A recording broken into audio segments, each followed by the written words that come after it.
ദൈവനാമത്തിന് മഹത്വമുണ്ടാകട്ടെ. യിരെമ്യാ പ്രവാചകനെക്കുറിച്ചുള്ള പഠനമാണല്ലോ നാം തുടർന്നുകൊണ്ടിരിക്കുന്നത്.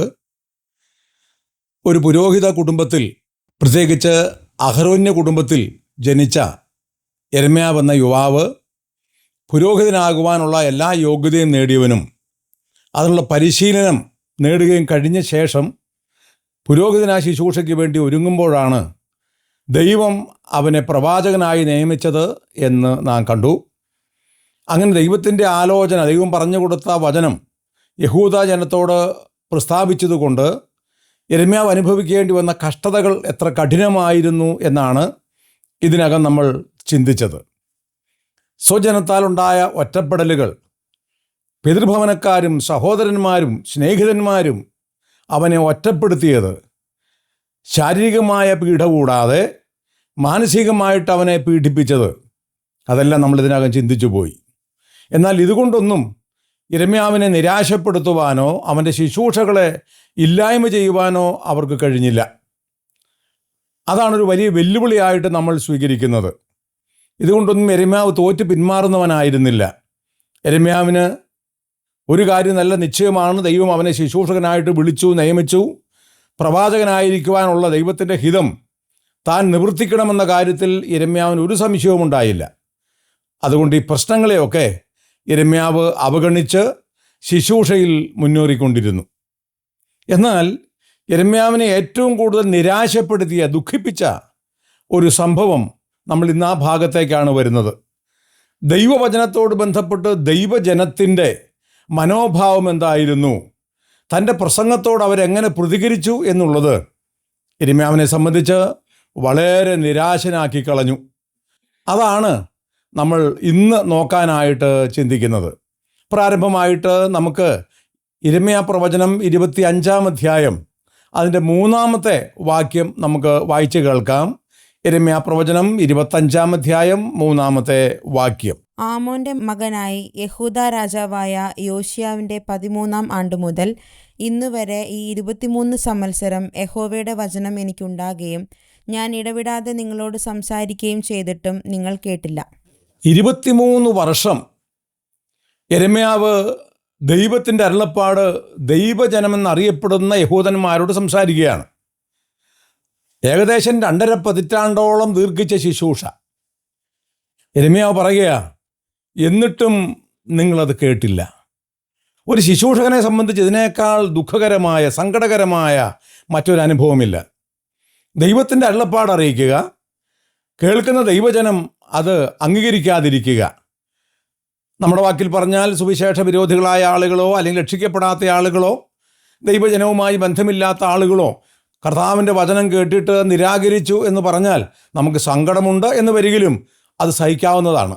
പക്ഷേ വിശ്വാസികളെന്നറിയപ്പെടുന്നവർ, ദൈവജനമെന്നറിയപ്പെടുന്ന ആളുകൾ, ഒന്നുകൂടെ വിശാലമായി പറഞ്ഞാൽ ക്രിസ്ത്യാനികൾ എന്നറിയപ്പെടുന്ന ആളുകൾ, അവർക്ക് ദൈവവചനം കേൾക്കുമ്പോൾ അത് ആവശ്യമില്ല എന്നതുപോലെ പ്രതികരിച്ചാൽ എത്ര ഭയങ്കരമായ സങ്കടമായിരിക്കും.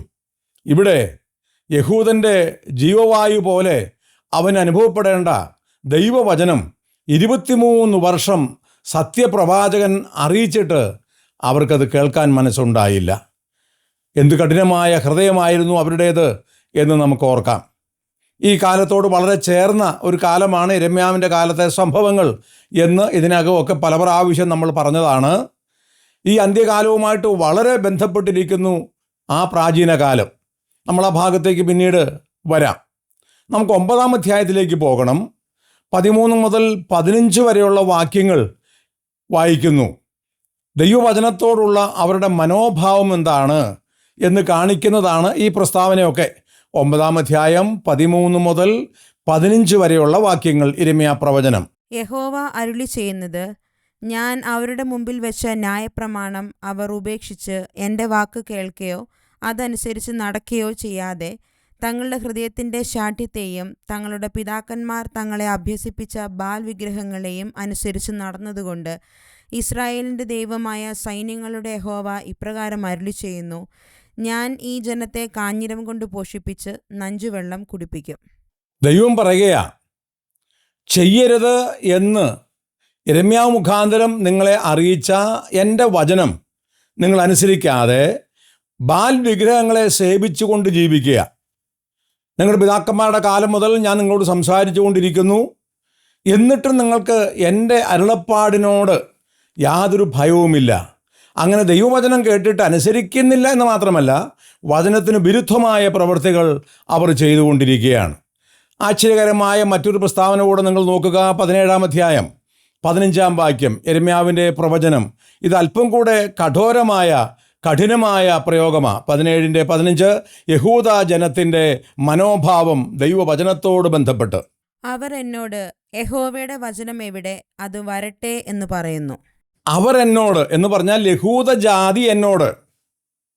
നമ്മുടെ വാക്കി പറഞ്ഞാൽ അബ്രഹാമ്യ സന്തതികൾ, വാഗ്ദത്ത സന്തതികൾ, അവർ എന്നോട് പറയുക, യഹോവയുടെ വചനം എവിടെ, വരട്ടെ.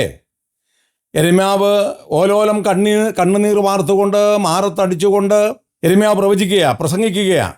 ദൈവജനമേ, മാനസാന്തരപ്പെടുക, ദൈവത്തെങ്കിലേക്ക് തിരിഞ്ഞു വരിക, അല്ലെന്ന് വരികിൽ ദൈവം ശിക്ഷിക്കും. ബാബേൽ രാജാവിനെ വരുത്തും, നമ്മളെ അടിമകളായി കൊണ്ടുപോകും. നമ്മുടെ ദൈവത്തിൻ്റെ ആലയം അവൻ നശിപ്പിക്കും. ദൈവം കരുണ കൂടാതെ നമ്മളെ ശിക്ഷിക്കും. ഈ കാര്യമാണ് മാറത്തടിച്ചതുപോലെ യിരെമ്യാവ് വിലപിച്ചുകൊണ്ട് പറയുന്നത്. അത് കേട്ട് മടുത്ത് ഇവർ ചോദിക്കുക, നീ കുറേ കാലമായല്ലോ പറയുന്നു ന്യായവിധി വരുന്നു എന്ന്. അതെവിടെ? ദൈവത്തിൻ്റെ വചനം എവിടെ? വരട്ടെ, കാണാമല്ലോ. നീ ആരെയെ ഭയപ്പെടുത്തുന്നത് യിരെമ്യാവേ? അത് കാണാമല്ലോ എന്ന് പറയുകയാണ്. പ്രിയപ്പെട്ടവരെ, ഇത്രയുമൊക്കെ കഠിനമാകാമായിരുന്നുവോ? ദൈവജനം എന്നറിയപ്പെടുന്നവർ ഇങ്ങനെയൊക്കെ പിന്മാറ്റത്തിൽ പോകാമായിരുന്നുവോ? ദൈവത്തെ ഇങ്ങനെ വെല്ലുവിളിക്കാമായിരുന്നുവോ? അവരറിഞ്ഞുകൊണ്ട് ന്യായവിധിയെ ഏറ്റെടുത്തതാണ്. അവർക്ക് എത്രയോ പ്രാവശ്യം അവസരം കിട്ടിയതാണ് ബാബേൽ പ്രവാസം ഒഴിവായി പോകുവാൻ. ഇസ്രയേലിലെ ചരിത്രത്തിലെ ഏറ്റവും കണ്ണുനീരിൽ കുതിർന്ന കാലമാണ് ബാബേൽ അടിമത്വം എന്ന് പറയുന്നത്. അത് ഒഴിവാകാമായിരുന്നു, പക്ഷേ അവർ വില കൊടുത്തു വാങ്ങിയതാണ്, മനഃപൂർവ്വം അവർ ഏറ്റെടുത്തതാണ്. ഇവിടെ അവർ പറയുക, നീ പറഞ്ഞ വചനം എവിടെ, വരട്ടെ എന്ന് പറഞ്ഞാൽ ന്യായവിധി വരുന്നു എന്ന് കഴിഞ്ഞ പല പതിറ്റാണ്ടുകളായി നീ പറഞ്ഞുകൊണ്ടിരിക്കുന്നു, അത് വരട്ടെ, കാണാമല്ലോ. തീർന്നില്ല. 23-ാം അധ്യായത്തിലേക്ക് നമുക്ക് പോകണം. 34-35 വാക്യങ്ങളിൽ ദൈവത്തിൻ്റെ അരുളപ്പാടുകൾ കേട്ടിട്ട് അവർ പറഞ്ഞൊരു പ്രസ്താവനയുണ്ട്. അതും ഇതിനോട് ചേർത്ത് നമ്മൾ ചിന്തിക്കേണ്ടതാണ്. 23-ാം അധ്യായം 34-35 വാക്യങ്ങൾ. പ്രവാചകനോ പുരോഹിതനോ ജനമോ യഹോവയുടെ ഭാരം എന്ന് പറയുന്നുവെങ്കിൽ ഞാൻ ആ മനുഷ്യനെയും അവൻ്റെ ഭവനത്തെയും സന്ദർശിക്കും. യഹോവ എന്തുത്തരം പറഞ്ഞിരിക്കുന്നു, യഹോവ എന്ത് അരുളി ചെയ്തിരിക്കുന്നു എന്നിങ്ങനെ അത്രേ ഓരോരുത്തൻ താൻ്റെ കൂട്ടുകാരനോടും താൻ്റെ സഹോദരനോടും ചോദിക്കേണ്ടത്. യിരെമ്യാവ് പറയുക, യഹോവ ഇപ്രകാരം അരുളി ചെയ്യുന്നു. അങ്ങനെ ദൈവത്തിൻ്റെ അരുളപ്പാട് അറിയിക്കുമ്പോൾ ഇവർ പറയുക, യഹോവയുടെ ഭാരം. നീ അറിയിക്കുന്നത് യഹോവയുടെ ഭാരം എന്ന് പറഞ്ഞാൽ ചുമക്കാൻ പറ്റാത്ത ചുമട് ഞങ്ങളുടെ മേൽ വെച്ച് തരികയാണ് ദൈവം. നീ അതാണ് പറയുന്നത് ഞങ്ങൾക്ക് മനസ്സിലാകുന്നത്. നീ ഞങ്ങളോട് ആവശ്യപ്പെടുന്നത് അനുസരിച്ച് ജീവിക്കാൻ കഴിയുന്നതല്ല. ഇത് യഹോവയുടെ ഭാരം. എന്തുമാത്രം അവർ ആക്ഷേപിച്ചു ദൈവത്തെ എന്ന് നോക്കുക. നാം പ്രവാചക പുസ്തകത്തിൽ വായിക്കുന്നു, അവർ പ്രവാചകനോട് പറഞ്ഞു, ദൈവത്തിൻ്റെ വഴി ചൊവ്വുള്ളതല്ല, വളഞ്ഞ വഴികളാണ്, നടക്കാൻ പറ്റാത്ത വഴിയാണ്, നേരെയുള്ള വഴിയല്ല. വളഞ്ഞ വഴി ചൂണ്ടിക്കാണിച്ചിട്ട് നടക്കുക എന്ന് പറയുന്നത് ശരിയല്ല. അങ്ങനെ നടക്കാൻ പറ്റാത്ത വഴിയിൽ ചുമക്കാൻ പറ്റാത്ത ചുമട് കൊണ്ട് നടക്കുക എന്നാണ് നീ ഇപ്പോൾ പറഞ്ഞുകൊണ്ടിരിക്കുന്നത്. അത് ഞങ്ങളെക്കൊണ്ട് സാധ്യമല്ല എന്ന് പറഞ്ഞ് യഹൂദൻ അതിനെ എതിർക്കുകയാണ്. ഓർക്കണം, ദൈവത്തിൻ്റെ അരുളപ്പാടുകളോടാണ് ദൈവജനം ഇങ്ങനെ മറുതലിക്കുന്നത്. എഴുതപ്പെട്ട വിശുദ്ധ ബൈബിൾ നമ്മുടെ കൈവശമുണ്ടായിട്ട് അത് വായിക്കുവാനും ധ്യാനിക്കുവാനും പഠിക്കുവാനും ഒക്കെ സൗകര്യമുണ്ടായിട്ട്, പഠിപ്പിക്കുവാൻ ദൈവദാസന്മാർ നമുക്കുണ്ടായിട്ട്, അതിനുള്ള ക്രമീകരണങ്ങൾ നമ്മുടെ സഭകൾ ചെയ്തിട്ട് വചനത്തോട് നമ്മൾ എങ്ങനെ പ്രതികരിക്കുന്നു എന്നുള്ളത് ഈ സമയത്തൊന്ന് ചിന്തിക്കുന്നത് നല്ലതാണ്. നമ്മളിന്ന് വിലയിരുത്തുന്നത് നല്ലതാണ്. ഒരു കാരണവശാലും യഹൂദനെ കുറ്റം പറഞ്ഞ് നമുക്ക് ഒഴിവാകാൻ ഒക്കുകയില്ല. നാം എബ്രായലേഖനത്തിൽ വായിക്കുന്നുണ്ട്, ദൈവം യഹൂദനോട് സംസാരിച്ചു. മരുഭൂമി യാത്രയോട് ബന്ധപ്പെട്ടാണെങ്കിലും സംസാരിച്ചു. പക്ഷേ കേട്ട വചനം അവർ വിശ്വസിക്കായകയാൽ അവർക്ക് ഉപകാരമായി വന്നില്ല. അപ്പോൾ ദൈവവചനം കേൾക്കുന്നു എന്നുള്ളതൊരു പ്രധാനപ്പെട്ട കാര്യമാണ്. പക്ഷേ ആ കേട്ട വചനം പ്രയോജനകരമായി തീരണമെങ്കിൽ അത് വിശ്വസിക്കാൻ മനസ്സുണ്ടാകണം. ദൈവവചനം വിശ്വസിക്കാതെ ഒരു ചടങ്ങായിട്ട് വായിച്ചു പോവുകയോ ആരെങ്കിലും പ്രസംഗിക്കുന്നത് കേൾക്കുകയോ ചെയ്താൽ ഗുണമല്ല, ദോഷമത്രേ വരുവാൻ പോകുന്നത്. ഇവിടെ യഹൂദൻ്റെ ജീവിതം നമ്മളെ പഠിപ്പിക്കുന്നത് ദൈവവചനത്തോടുള്ള വിശ്വാസിയുടെ മനോഭാവം വളരെ കരുതലോടെ ആയിരിക്കണം. യഹോവ ഇപ്രകാരം അരുളി ചെയ്യുന്നു എന്ന് ദൈവദാസന്മാർ സംസാരിക്കുമ്പോൾ ആ വാക്കിന് വില കൽപ്പിക്കാൻ നമുക്ക് സാധിക്കണം. ആമോസിലൂടെ ദൈവം ചോദിച്ചൊരു കാര്യമുണ്ട്. സിംഹം ഗർജിക്കുന്നു, ആർ ഭയപ്പെടാതിരിക്കും? യഹോവ അരുളി ചെയ്യുന്നു, ആർ കേൾക്കാതിരിക്കും? പ്രിയപ്പെട്ടവരെ, ദൈവത്തിൻ്റെ വചനം സിംഹം ഗർജിക്കുന്നത് പോലെയോ അതിനേക്കാളോ ഗാംഭീര്യമുള്ളതാണെന്ന് പ്രവാചകൻ പറയുക. എന്നിട്ടാണ് യാതൊരു ഭയവും കൂടാതെ യഹൂദജാതി അവരുടെ പാപം പൂരിപ്പിച്ചു കൊണ്ടിരിക്കുന്നത്. ആശ്ചര്യപ്പെടുത്തുന്ന മറ്റൊരു പ്രസ്താവന 44-ാം അധ്യായത്തിൽ യിരെമ്യാവ് പറയുന്നുണ്ട്. യിരെമ്യാവ് ഈ പ്രസംഗമെല്ലാം നടത്തി. പക്ഷേ അങ്ങനെ പ്രസംഗമൊക്കെ നടത്തി പോകുമ്പോൾ ഈ യഹൂദ സ്ത്രീകൾ, പുരുഷന്മാർ മാത്രമല്ല സ്ത്രീകളും ദൈവത്തിന് വിരോധമായിട്ട് പാപം തുടരുകയാണ്. ചെയ്യരുത് എന്ന് പറഞ്ഞ വിഗ്രഹാരാധന അവർ ചെയ്യുന്നു. അതുപോലെ തങ്ങളുടെ മക്കളെ വിഗ്രഹാരാധന പഠിപ്പിക്കുന്നു. അങ്ങനെ ദൈവത്തിന് വിരുദ്ധമായ പാപങ്ങൾ യഹൂദ സ്ത്രീകൾ ചെയ്തുകൊണ്ടിരിക്കുക. അപ്പോൾ യിരെമ്യാവ് സങ്കടത്തോടെ യഹൂദ പുരുഷന്മാരോട് പറഞ്ഞു, നിങ്ങളുടെ ഭാര്യമാർ ഇങ്ങനെയാണ് ചെയ്യുന്നത്. അതിന് അവർ പറഞ്ഞ മറുപടിയുണ്ട്. യഹൂദ പുരുഷന്മാർ, യഹൂദ ഭർത്താക്കന്മാർ പറഞ്ഞ മറുപടി 44-ാം അധ്യായം 15 മുതൽ 18 വരെയുള്ള വാക്യങ്ങൾ വായിച്ച് കേൾപ്പിക്കും. അതിന് തങ്ങളുടെ ഭാര്യമാർ അന്യദേവന്മാർക്ക് ധൂപം കാട്ടിയിട്ടുണ്ടെന്ന് അറിഞ്ഞ സകല പുരുഷന്മാരും മഹാസംഘമായി അരികെ നിന്ന സകല സ്ത്രീകളും മിസ്രയീം ദേശത്ത് പത്രോസിൽ പാർത്ത സകല ജനവും യിരെമ്യാവോട് ഉത്തരം പറഞ്ഞത്, നീ യഹോവയുടെ നാമത്തിൽ ഞങ്ങളോട് പറഞ്ഞിരിക്കുന്ന വചനം സംബന്ധിച്ച് ഞങ്ങൾ നിന്നെ കൂട്ടാക്കുകയില്ല. ആകാശരാജ്ഞിക്ക് ധൂപം കാട്ടുകയും അവൾക്ക് പാനീയബലി പകരുകയും ചെയ്യും എന്ന് ഞങ്ങൾ നേർന്നിരിക്കുന്ന നേർച്ച ഒക്കെയും ഞങ്ങൾ നിവർത്തിക്കും. ഞങ്ങളും ഞങ്ങളുടെ പിതാക്കന്മാരും രാജാക്കന്മാരും പ്രഭുക്കന്മാരും യഹൂദ പട്ടണങ്ങളിലും യെരൂശലേം വീഥികളിലും ചെയ്തതുപോലെ തന്നെ. അന്നു ഞങ്ങൾക്ക് വേണ്ടുവോളം ആഹാരവും സുഖവും ഉണ്ടായിരുന്നു, ഒരനർത്ഥവും നേരിട്ടിരുന്നില്ല. എന്നാൽ ഞങ്ങൾ ആകാശരാജ്ഞിക്ക് ധൂപം കാട്ടുന്നതും പാനീയബലി പകരുന്നതും നിർത്തിയതു മുതൽ ഞങ്ങൾക്ക് എല്ലാം ബുദ്ധിമുട്ട് തന്നെ. ഞങ്ങൾ വാൾ കൊണ്ടും ക്ഷാമം കൊണ്ടും മുടിയുന്നു. എന്താ യഹൂദന്മാർ പറയുന്നെന്ന് മനസ്സിലായോ? ഞങ്ങൾ അന്യദൈവങ്ങളെ സേവിച്ച് നടന്ന കാലത്ത്, ആകാശരാജ്ഞിക്ക് ധൂപം കാണിച്ച കാലത്ത്, യഹോവയായ ദൈവത്തിന് പകരം ഇതര ദൈവങ്ങളെ, വിഗ്രഹങ്ങളെ ഞങ്ങൾ സേവിച്ച കാലത്ത് ഞങ്ങൾക്ക് നന്മയുണ്ടായിരുന്നു, സുഖമായിരുന്നു. എന്നാൽ ഞങ്ങൾ യഹോവയെ ആരാധിക്കണമെന്ന്, അനുസരിക്കണമെന്ന് നീ അനുസരിക്കാൻ തുടങ്ങിയത് മുതൽ ഞങ്ങൾക്ക് വാളും ക്ഷാമവുമാണ്, യുദ്ധമാണ്, പട്ടിണിയാണ്. ഇത് ഉൾക്കൊള്ളാൻ കഴിയുന്ന കാര്യമാണോ? യഹൂദൻ പറയുക, ഞങ്ങൾ അന്യദൈവങ്ങളെ സേവിച്ച കാലത്ത് ഞങ്ങൾക്ക് സുഖമായിരുന്നു. സത്യദൈവത്തെ ആരാധിക്കാൻ തുടങ്ങിയപ്പോൾ, അനുസരിക്കാൻ തുടങ്ങിയപ്പോൾ ഞങ്ങൾക്ക് യുദ്ധവും ക്ഷാമവും വന്ന് ഭവിച്ചിരിക്കുന്നു. അതുകൊണ്ട് ഞങ്ങൾ ഇനിയും അത് ചെയ്യും. ഞങ്ങളുടെ ഭാര്യമാർ ചെയ്ത അതേ പ്രവൃത്തി ഞങ്ങൾ ഇനിയും ചെയ്യും എന്ന് പറയുകയാണ്. എന്തൊരു വിരോധാഭാസമാണിത്! യഹൂദ ജനത്തെക്കുറിച്ചൊരു ദീർഘിച്ച ചരിത്രം പറയാതെ തന്നെ നമുക്ക് ഓർമ്മ വരും. ഈ ദൈവം എങ്ങനെയാണ് യഹൂദനെ കൊണ്ടുവന്നത്? ഈ ദൈവത്തെ സേവിച്ചതുകൊണ്ട് അവർക്കുണ്ടായ അനുഗ്രഹവും നന്മയും എത്ര വലുതായിരുന്നു! അത് പറയുവാൻ ധാരാളം സംഭവങ്ങൾ നമുക്ക് ഓർമ്മ വരും.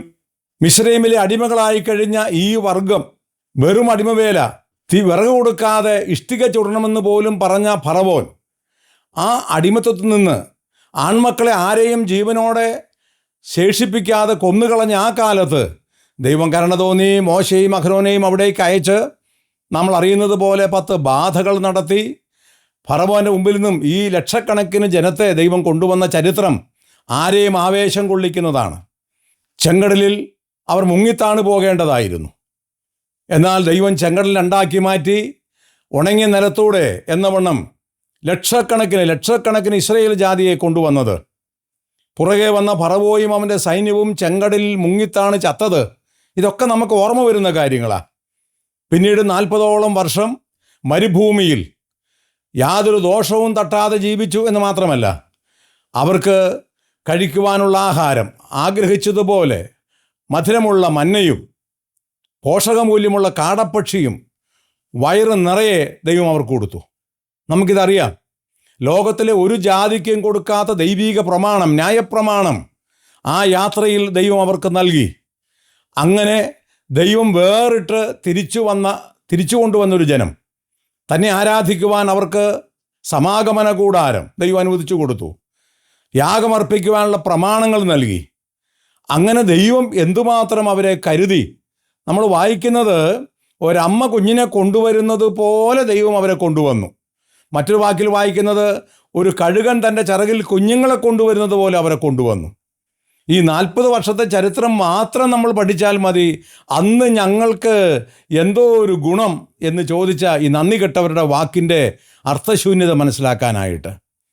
ഇവിടെ ഇപ്പോൾ ഇവർ പറയുക, ദൈവത്തെ ഞങ്ങൾ അനുസരിച്ച കാലത്ത് ഞങ്ങൾക്ക് മഹാകഷ്ടമാണ്, ഞങ്ങൾക്ക് യുദ്ധവും ഭീഷണിയും പട്ടിണിയുമേ ഉള്ളൂ. എന്നാൽ ആകാശരാജ്ഞിക്ക് ധൂപം കാണിച്ചതുകൊണ്ട്, അവൾക്ക് അടയുണ്ടാക്കി നേർച്ച നേർന്ന് കഴിച്ചതുകൊണ്ട് ഞങ്ങൾക്ക് സുഖമുണ്ട്, സമൃദ്ധിയുണ്ട്. അതുകൊണ്ട് ഞങ്ങൾ അത് തന്നെ ചെയ്യുകയുള്ളൂ. യിരെമ്യാവേ, നീ ഞങ്ങളോട് സംസാരിക്കണ്ട, നീ ഞങ്ങളോട് യഹോവയുടെ അരുളപ്പാടെന്ന് പറഞ്ഞ് ഞങ്ങളെ പിന്തിരിപ്പിക്കാൻ നോക്കണ്ട. ഞങ്ങൾ ഈ കാര്യം തുടരുക തന്നെ ചെയ്യും.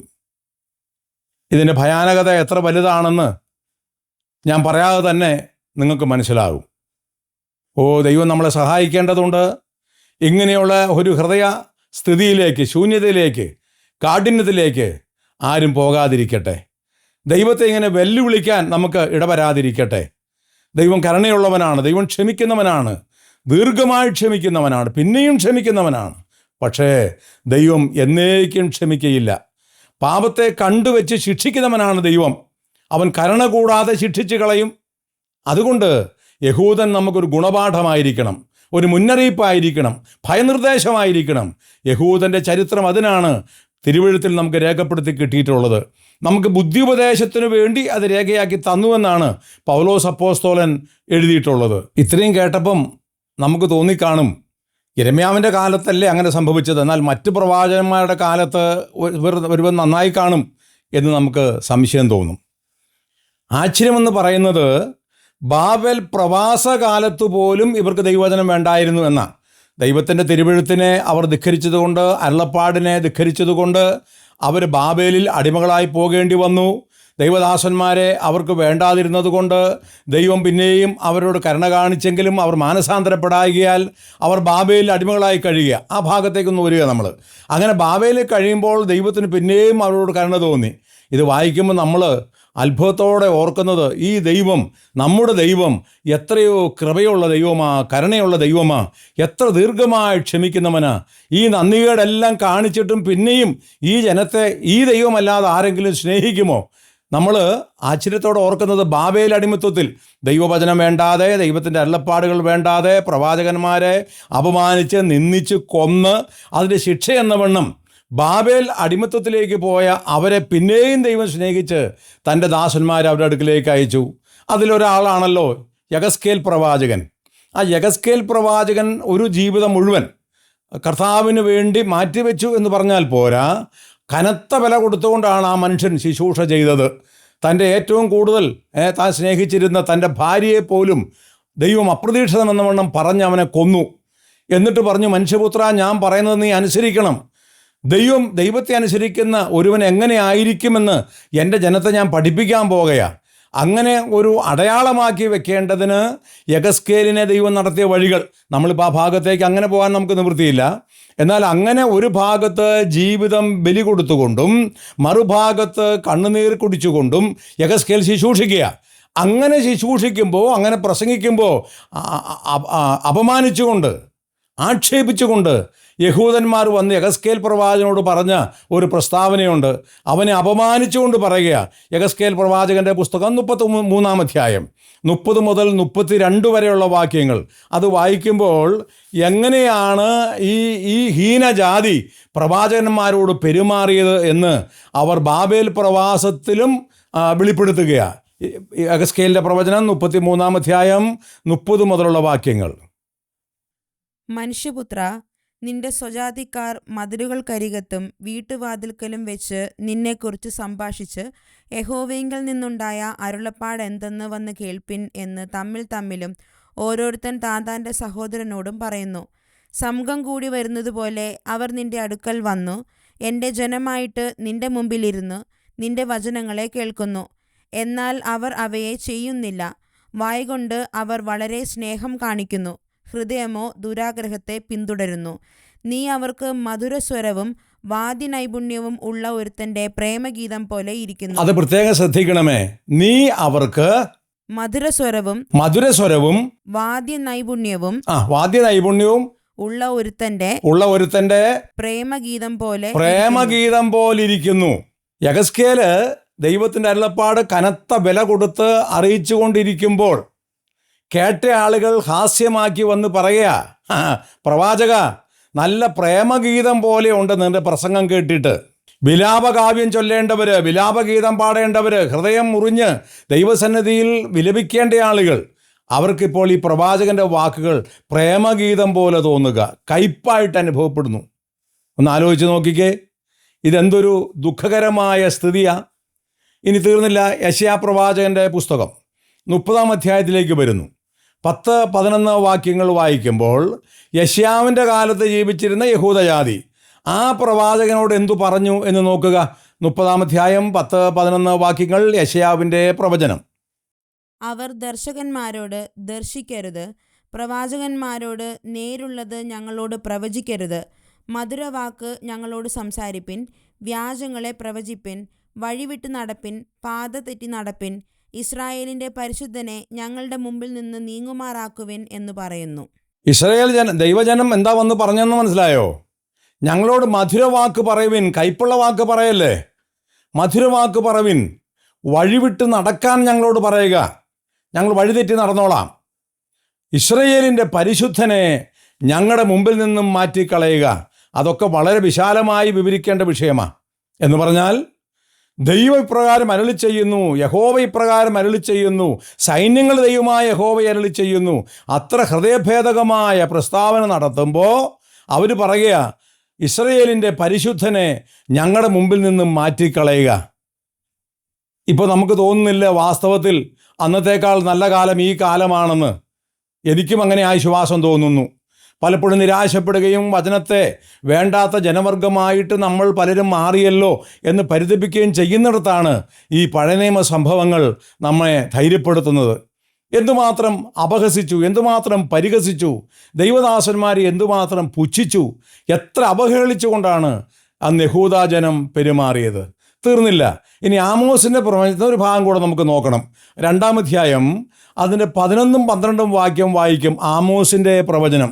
ആമോസിനോട് ഇവരെന്താ പറഞ്ഞേ? ആമോസിൻ്റെ കാലത്ത് എന്താ സംഭവിച്ചത്? ഇതെല്ലാം വളരെ ഹൃദയത്തിൽ കരുതിക്കൊള്ളേണ്ട വേദഭാഗങ്ങളാണ്.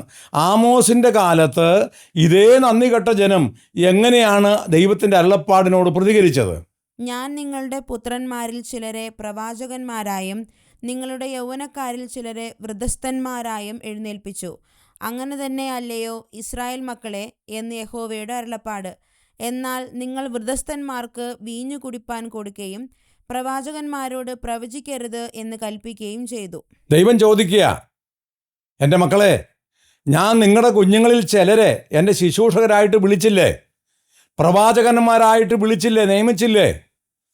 നിന്റെ മക്കളിൽ ചിലരെ ഞാൻ വ്രതസ്ഥന്മാരായിട്ട്, വേർപാടുകാരായിട്ട്, നാസീർ വ്രതം, വേർപെട്ട ജനമായി ജീവിക്കേണ്ടതിന് വിളിച്ചില്ലേ? തിരഞ്ഞെടുത്തില്ലേ? പക്ഷേ നിങ്ങൾ വ്രതസ്ഥന്മാർക്ക് വീഞ്ഞു കുടിക്കാൻ കൊടുത്തു, പ്രവാചകന്മാരോട് പ്രവചിക്കരുത് എന്ന് പറഞ്ഞു. ഒന്ന് ആലോചിച്ച് നോക്കിക്കേ. നാസീർ വ്രതക്കാർ ഒരു കാരണവശാലും നാം അറിയുന്നത് പോലെ മുന്തിരി അനുഭവം കഴിക്കാൻ പാടില്ല, വീഞ്ഞ് കഴിക്കാൻ പാടില്ല, മുന്തിരിങ്ങ കഴിക്കാൻ പാടില്ല. അവർ വളരെ വേർപാട് പാലിച്ചിരിക്കേണ്ടതാണ്. അതറിയാവുന്ന യഹൂദജാതി ബലമായിട്ട് അവർക്ക് വീഞ്ഞു കൊടുക്കുകയാണ്. എന്ന് പറഞ്ഞാൽ അവരുടെ വ്രതം തെറ്റിക്കുകയാണ്. ദൈവം എഴുന്നേൽപ്പിച്ച് അയച്ച പ്രവാചകന്മാരോട് പ്രവചിക്കരുതെന്ന് പറയുകയാണ്. അപ്പോൾ യിരെമ്യാവിൻ്റെ കാലത്ത് മാത്രമല്ല, അതിനു മുമ്പുണ്ടായിരുന്ന യെശയ്യാവിൻ്റെ കാലത്തും സമകാലികനായ ആമോസിൻ്റെ കാലത്തും അതിനുശേഷമുണ്ടായ യഹസ്കേൽ പ്രവാചകൻ്റെ കാലത്തും ഇതേ ജനം ഇതേ നന്ദികേട് കാണിച്ചു കൊണ്ടിരുന്നു, ദൈവത്തോട് മല്ല് പിടിച്ചുകൊണ്ടിരുന്നു, ദൈവത്തിനെതിരെ യുദ്ധം പ്രഖ്യാപിച്ചുകൊണ്ട് അവരിരുന്നു. ഹോശേയ പ്രവാചകൻ പറയുന്നുണ്ട്, നിങ്ങൾ ദൈവത്തിനെതിരെ യുദ്ധം ചെയ്യുന്നു. ശരിയാണ്, ചതിക്കുന്ന വില്ല് പോലെ അവർക്കിരുന്നു. ദൈവത്തിന് നേരെ അമ്പ് എയ്യുന്നതിന് അവർ ധൈര്യപ്പെട്ടു. ഇങ്ങനെയുള്ള ഒരു മൂഢ ജനവർഗമായിരുന്നു യഹൂദ ജാതി എന്ന് പറഞ്ഞാൽ അത് നമുക്ക് അവിശ്വസനീയമായി തോന്നേണ്ട കാര്യമില്ല. ദൈവവചനം നമ്മെ അത് ഓർപ്പിക്കുന്നു. ഒരു ഭാഗം കൂടെ ആമോസിൻ്റെ പുസ്തകത്തിൽ നിന്ന് വായിച്ചാൽ അവരെ പ്രവാചകന്മാർക്കെതിരെ അവർ ചെയ്ത കാര്യങ്ങൾ തൽക്കാലം നമുക്ക് ആ ഭാഗത്ത് അങ്ങ് നിർത്താം. ആമോസ് 7-ാം അധ്യായം 10 മുതൽ 13 വരെയുള്ള വാക്യങ്ങൾ ഇപ്പോൾ വായിക്കും. അന്ന് ആമോസിനോട് എന്താണ് പറഞ്ഞത്? എന്നാൽ ബേതേലിലെ പുരോഹിതനായ അമസ്യാവ് ഇസ്രായേൽ രാജാവായ യൊരോബെയാമിൻ്റെ അടുക്കൽ ആളയച്ചു. ആമോസ് ഇസ്രായേൽ ഗൃഹത്തിൻ്റെ മധ്യേ നിനക്ക് വിരോധമായി കൂട്ടുകെട്ടുണ്ടാക്കുന്നു. അവൻ്റെ വാക്ക് ഒക്കെയും സഹിപ്പാൻ ദേശത്തിന് കഴിവില്ല. യൊരോബെയാം വാൾ കൊണ്ട് മരിക്കും. ഇസ്രായേൽ സ്വദേശം വിട്ട് പ്രവാസത്തിലേക്ക് പോകേണ്ടി വരും എന്നിങ്ങനെ ആമോസ് പറയുന്നു എന്ന് പറയിച്ചു. എന്നാൽ ആമോസിനോട് അമസ്യാവ്, എടോ ദർശക, യഹൂദാദേശത്തിലേക്ക് ഓടിപ്പോയിക്കൊള്ളുക. അവിടെ പ്രവചിച്ച് അഹോവൃത്തി കഴിച്ചുകൊള്ളുക. ബേതേലിലോ ഇനി പ്രവചിക്കരുത്. അത് രാജാവിൻ്റെ വിശുദ്ധ മന്ദിരവും രാജധാനിയുമല്ലോ എന്ന് പറഞ്ഞു. ആമോസ് ശുശ്രൂഷിച്ചുകൊണ്ടിരിക്കുമ്പോൾ കൂടെ നിന്ന് ശുശ്രൂഷ ചെയ്യേണ്ട പുരോഹിതൻ, പ്രവാചകൻ എപ്പോഴും കൂട്ടായി നിൽക്കേണ്ടതാണ് പുരോഹിതൻ്റെ ജോലി. ആ പുരോഹിതൻ രാജാവിൻ്റെ അടുക്കൽ ചെന്ന് പറഞ്ഞു, രാജാവേ, ആമോസ് എന്ന് പറയുന്ന പ്രവാചകൻ, അവൻ പ്രവാചകനാണെന്നാണ് അവകാശപ്പെടുന്നത്, രാജാവിനെതിരെ, രാജ്യത്തിനെതിരെ, രാജകൊട്ടാരത്തിനെതിരെ അവൻ പ്രസംഗിച്ചുകൊണ്ടിരിക്കുകയാണ്. നാട് മുഴുവൻ നടന്ന് പറയുക. അവൻ പറയുന്നത് രാജാവ് കൊല ചെയ്യപ്പെടും, ദൈവജനം ഇവിടുന്ന് ശത്രുവിൻ്റെ അടുക്കിലേക്ക് അടിമയായി പോകും എന്ന് പറഞ്ഞുകൊണ്ടിരിക്കുക. എന്നിട്ട് ഈ പുരോഹിതൻ വന്ന് പറയാ, എടോ ദർശക, എന്തൊരാദരവുള്ള അഭിസംബോധനയാണെന്ന് നോക്കിയാട്ട് ആമോസിനോട് വന്ന് പറയുക, എടോ ദർശക, ഇവിടെ നീ പ്രവചിക്കരുത്. ഇവിടെ രാജാവിൻ്റെ മന്ദിരമുണ്ട്, രാജാസനം ഇവിടെയാണ്, ഇവിടെ സംസാരിക്കാൻ പാടില്ല. അതുകൊണ്ട് നീ അപ്രദേശത്ത് പോയി സംസാരിച്ച് അഹോവൃത്തി കഴിച്ചുകൊള്ളുക. നമ്മളിപ്പോൾ സാധാരണ കേൾക്കുന്നൊരു പ്രയോഗമാണ്. എന്ന് പറഞ്ഞാൽ നിൻ്റെ ഉദരപൂരണം നടക്കുവാൻ, നിൻ്റെ ആഹാരകാര്യം നടക്കുവാൻ, ഭക്ഷണകാര്യം നടക്കുവാൻ, അതാണല്ലോ നീ പ്രസംഗിക്കുന്നത്. നിൻ്റെ വയറ്റിപ്പഴപ്പിന് വേണ്ടിയിട്ടല്ലേ. അതുകൊണ്ട് ഇവിടെ അത് ചെയ്യണ്ട, നീ അപ്പുറം പോയി പ്രവചിച്ചോ, അപ്പുറം പോയി പ്രസംഗിച്ചോ, അങ്ങനെ നീ ഉപജീവിച്ചു കൊള്ളുക. അത്ര ആക്ഷേപിച്ചാണ് ആമോസിനെ പുരോഹിതൻ പറഞ്ഞയക്കുന്നത്. ഇങ്ങനെയുള്ളൊരു ജനം, അതാണ് ദൈവജനമെന്ന് പറഞ്ഞാൽ. ഈ ജനത്തെയാണ് ദൈവം പ്രത്യേകം തിരഞ്ഞെടുത്തത് എന്ന് പറഞ്ഞാൽ, ഈ ജനത്തിനു വേണ്ടിയാണ് ദൈവം പ്രവാചകന്മാരെ അയച്ചത്, പുരോഹിതന്മാരെ നിയമിച്ചത്, ന്യായപ്രമാണം നൽകിയത് എന്ന് പറഞ്ഞാൽ എന്തുമാത്രം നമുക്ക് അത്ഭുതമുളവാക്കുന്നൊരു സത്യമാണ്. ഇവിടെ ഓർത്തിരിക്കേണ്ട ഒരു കാര്യം, ദൈവജനത്തിൻ്റെ ഗുണത്തിനു വേണ്ടി, നന്മയ്ക്ക് വേണ്ടി ദൈവം തൻ്റെ ദാസന്മാരെ പറഞ്ഞയച്ച് ശുശ്രൂഷിപ്പിക്കുമ്പോൾ അതിനോടനുസരണം കാണിക്കുവാൻ മനസ്സുണ്ടാകേണ്ടതാണ്. നാം യെശയ്യാപ്രവചനത്തിൽ വായിക്കുന്നുണ്ട്, ഇപ്പോൾ നോക്കണ്ട.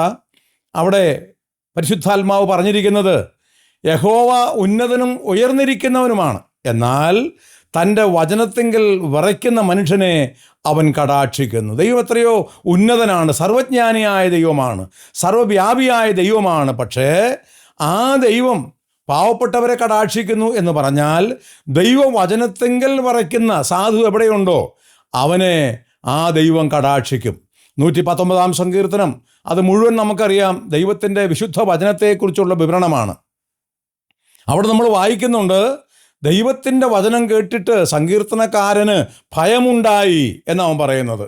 അതല്ലേ വാസ്തവത്തിൽ വേണ്ട. ദൈവവചനം കേൾക്കുമ്പോൾ ഭയപ്പെടുകയല്ലേ വേണ്ടത്.